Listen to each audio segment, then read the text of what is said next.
What is going on, Juju Gang? I hope everyone's doing well today. Let's talk kind of shocking news that came out yesterday as I try to FSD over to the coffee shop now. We got some shocking news yesterday. We did, really. Tesla has laid off 10% of their employees. And, I guess I was going to say more importantly, but really, I don't think that's really a nice way to put it. But in terms of bigger news, Drew Baglino and Rohan Patel both out at Tesla. So here, I'll give my honest thoughts to this. So on Sunday night when this was transpiring, I originally first didn't want to believe it because it was only Electric reporting it. No offense to Electric. I just wanted to confirm and wait on better sources before making the plunge into that. But layoffs aren't new for Tesla in general, right? In 2022, I think it was about 8 or 9% of the workforce then. Now it's about 10%. Look, Elon, and someone said it best on Twitter, Elon has gone into wartime CEO mode. Now he's at this point where he is ruthlessly cutting expenses. But the two biggest reasons why the stock actually has dropped in the last few days, and as it stands today, it's dropping again, is because of Drew Baglino and Rohan and the top executives leaving at Tesla on the same day.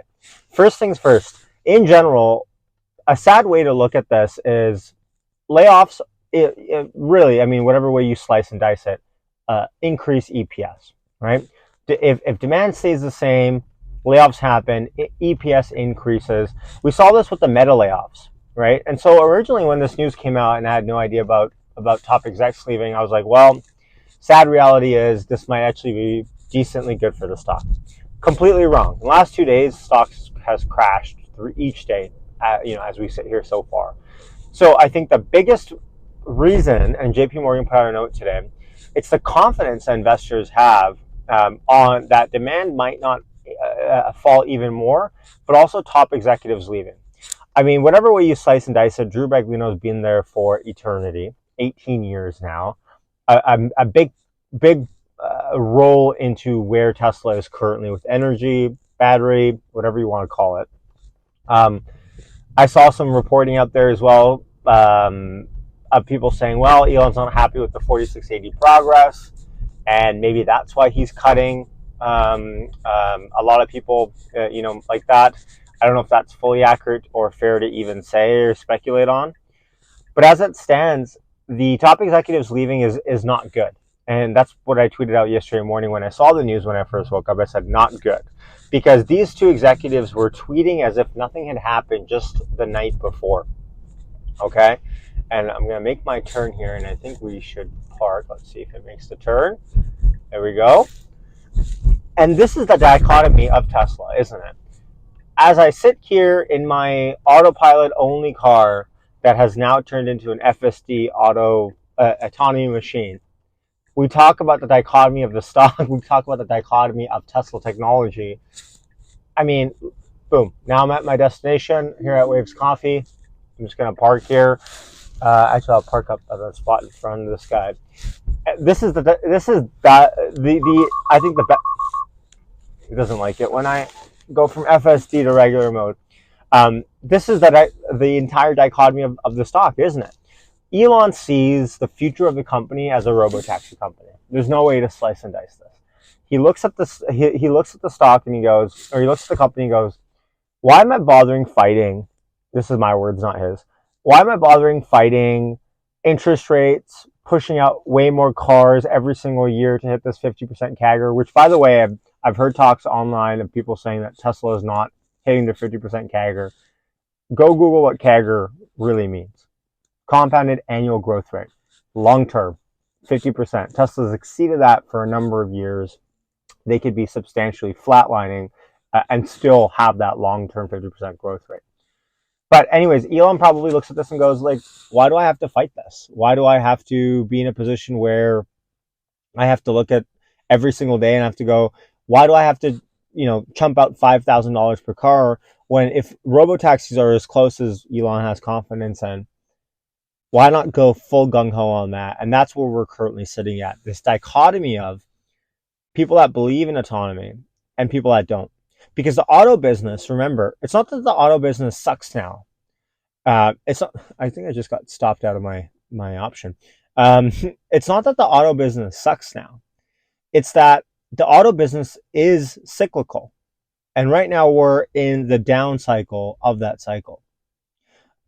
By any measure, EVs are going to proliferate the market still, right? They're affordable, they work better, but it's on the down cycle trajectory currently in this cycle of the market, right? And so when you have that, you can't really fight it too much. And so right now, the auto business is still the auto business. I love the auto business. I think Tesla will long term have a lot of battery efficiencies, manufacturing efficiencies that come out of this. And actually, I think Tesla will do once again really well on their auto business. But the FSD numbers, as soon as you, I mean, as soon as you look at FSD and you try to churn out some math, it just gets really nutty really fast. But none of that is being appreciated by Wall Street at the moment. For better or for worse, by the way. I'm not saying they're wrong for that. Because remember, Wall Street, their whole game is to optimize to be less wrong, stick their neck out even less. And so we're in this weird chasm for Tesla and Tesla stock where, you know, it's definitely not good news what we've seen in the last day here. Don't get me wrong. I'm not trying to spin it at all. In fact, I think it's bad news seeing Drew and Rohan essentially, been told, hey, you could either, you could either leave on your own accord. Here's a severance package, or we can fire you, right? Or, lay you off or whatever. I think that's probably what happened, by the way. I think they were probably approached and Elon said, look, the next 5 years, very hard, very difficult. This is what I need from you guys in the next 5 years. Probably said this to all of the executives. If you don't want it, if you don't want to fully invest in that, it is what it is. Here's a severance package. And I think that's probably what happened to Drew Baglino. Drew was like, all right, I'll sign off on a high note. Don't need to accomplish anything more. On to whatever he's going to end up doing. And by the way, let the record show, I think he's probably going to join Redwood.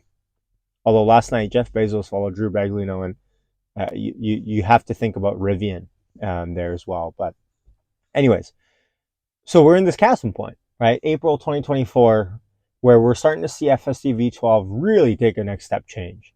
But what does it mean, and what does it translate to, right?